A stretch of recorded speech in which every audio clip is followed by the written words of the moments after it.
190 million pound case का बड़ा फैसला। बानी पीटीआई को 14 साल कैद, 10 लाख रुपए जुर्माना। बुशरा बीबी को 7 साल कैद, 5 लाख रुपए जुर्माने की सजा सुना दी गई।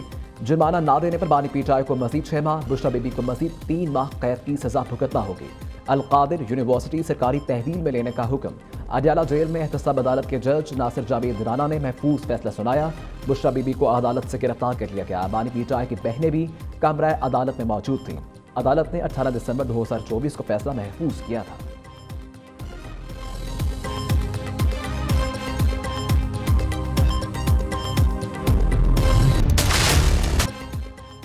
बानी पीटीआई को नैब ऑर्डिनेंस 1999 के सेक्शन 10A के तहत सजा सुनाई गई। अदालती फैसले के मुताबिक बानी पीटीआई की करप्शन में मुलव्विस पाए गए। बानी पीटीआई पर जुर्म साबित होता है। एहतसाब अदालत ने फैसले में कहा कि बुशरा बीबी पर जुर्म में मुआवनत का इल्जाम साबित होता है। बुशरा बीबी को नैब ऑर्डिनेंस 10A के तहत सजा सुनाई जाती है।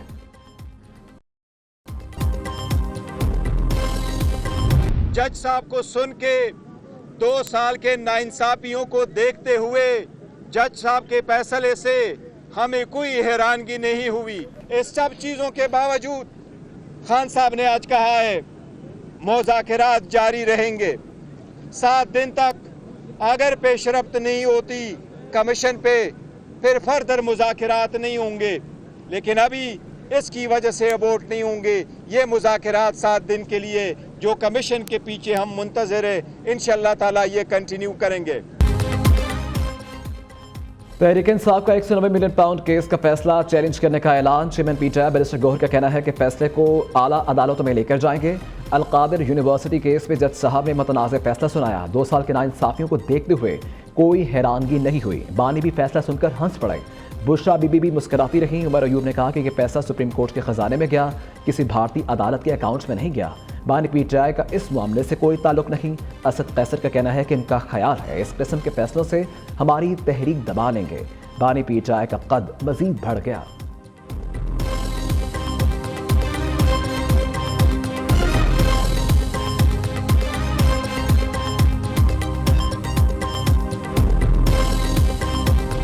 जो है वो पाकिस्तानी हुकूमत का, पाकिस्तानी अवाम का है, और वो मलिक रियाज का एक कर्जे का अकाउंट था, उसको जुर्माना हुआ था, और वो जुर्माना जो है कर्जे में कन्वर्ट कर दिया गया हुआ था सुप्रीम कोर्ट की जजमेंट की। इसी की हुकूमत के दौरान साकब निसार ने वो अकाउंट खुलवाया था। वो आज भी अकाउंट जो है डिफॉल्ट में है। उसमें मेरा ख्याल है 1-2 इंस्टॉलमेंटें या 190 मिलियन पाउंड ये क्रेडिट हुआ था जो रिवर्स हो गया। बड़ी सिंपल बात है, कोई पहेली या बुझारत नहीं है कि वो पैसा पाकिस्तानी अवाम का था 190 मिलियन पाउंड जो मलिक रियाज के अकाउंट में गया। इस फैक्ट को या इस हकीकत को कोई नहीं जुटला सकता कि वो कौमी खजाने का पैसा था और वो मलिक रियाज के अकाउंट में चला गया। चोर चोर के नारे लगाने वाला खुद डाकू निकला। 190 मिलियन पाउंड पाकिस्तानी आवाम के थे। बानी पीटीआई ने पाकिस्तानी आवाम के साथ जुल्म किया। वज़ीर दफ़ा ख्वाजा आसिफ की न्यूज़ कॉन्फ्रेंस कहा कि पाकिस्तान में काबीना ने कभी चोरी की वारदात की मंजूरी नहीं दी। वज़ीर कानून आज़म नज़ीर तालिड़ का कहना है कि 190 मिलियन पाउंड केस में बानी पीटीआई बुशरा बीबी का जुर्म साबित हुआ। बानी पीटीआई ने बरतानिया से आए रकूम को ज़ाती अकाउंट में इस्तेमाल किया। वज़ीर इत्तलात अता तालिड़ बोले बानी पीटीआई को करप्शन के मेगा स्कैंडल पर सजा हुई।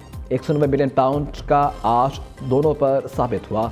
तलाल चौधरी कहते हैं 190 million pound case open and shut case था। आज के फैसले पर कोई हैरानी नहीं हुई।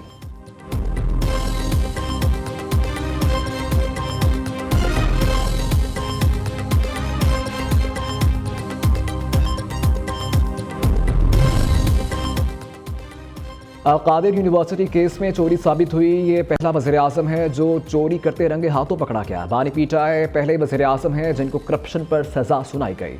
अलकादिर यूनिवर्सिटी सरकारी तहवील में देने के बाद मेरे पास आ गई है। वज़ीर आला पंजाब मरीम नवाज का ओकाड़ा में होने हार स्कॉलरशिप्स की तकरीब से खिताब। कहा कि जिन बच्चों को पेट्रोल बम दिए गए, जिन्हें बरगलाया गया, आज वो जेलों में हैं।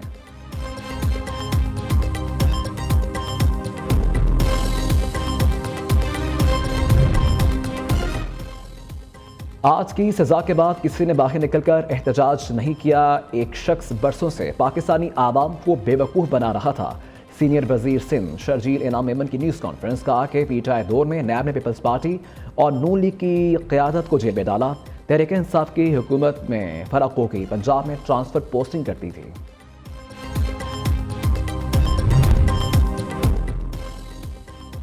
ताकत बंदूक या गोली में नहीं, सकाफत और सियासत में है। आपस में लड़ते रहेंगे तो नौजवानों की उम्मीदों पर पूरा नहीं उतर सकेंगे। हमें मुत्तहिद होकर नए चैलेंजेस का मुकाबला करना होगा। चेयरमैन पीपल्स पार्टी बिलावल भुट्टो का कराची में तकरीब से खिताब। कहा कि कौमें हमेशा मुत्तहिद होकर बनती हैं। कौमें बनाने में सियासतदानों का भी अहम किरदार है।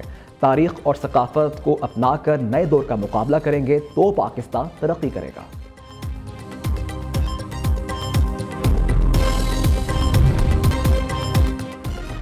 अली अमीन गंजापुर के बानी पीटीआई से मुलाकात। वज़ीर आला खैबर पख्तूनख्वा के बानी से मुलाकात 1.5 घंटा तक जारी रही। ज़राए के मुताबिक मुलाकात जेल कॉन्फ्रेंस रूम में करवाई गई। हुकूमत से जारी मुज़ाकरात पर बातचीत की गई। मुलाकात में मुल्क की सियासी सूरत हाल, पार्टी उमूर पर भी गुफ्तगू। 190 मिलियन पाउंड रेफरेंस में सजा के बाद की सूरत हाल पर भी बातचीत की गई।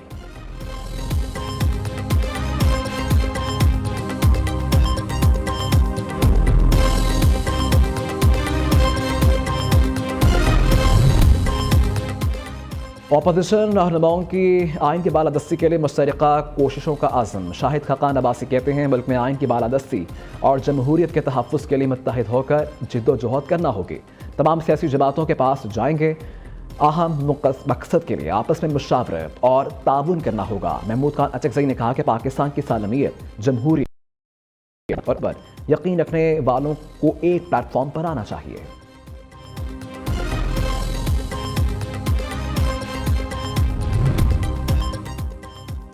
कुरम में इमदादी काफिले पर हमले के बाद हालात बदस्तूर कशीदा। पारा चनार शाहराह बदस्तूर बंद। गुज़िश्ता रोज़ के वाक़े में अमवात की मजमूई तादाद 15 हो गई। कौमी आला सतह के इजलास में अमन मुआहदे पर अमल दरामद यकीनी बनाने के लिए तमाम इक़दाम उठाने का फैसला।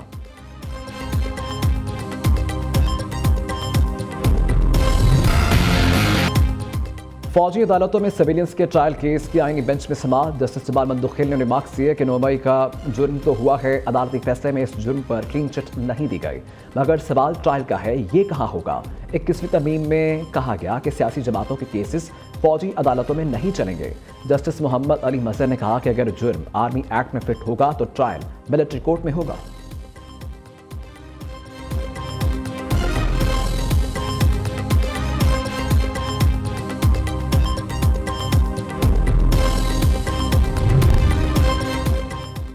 बलोचिस्तान हाई कोर्ट में एडिशनल जजेस की तैनाती से मुताल्लिक जुडिशल कमीशन का इजलास। ज़राए के मुताबिक जुडिशल कमीशन ने बलोचिस्तान हाई कोर्ट में एडिशनल जजेस के लिए 3 नामों की सिफारिश कर दी।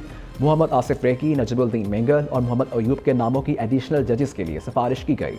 इस्लामाबाद हाई कोर्ट में एडिशनल जजेस के लिए 4 में से 2 नामों पर इत्तफाक। Judicial commissioner, district and session जज आजम खान और एडवोकेट राजा इनाम अमीन मनहास के नामों की बतौर एडिशनल जजेस सिफारिश कर दी।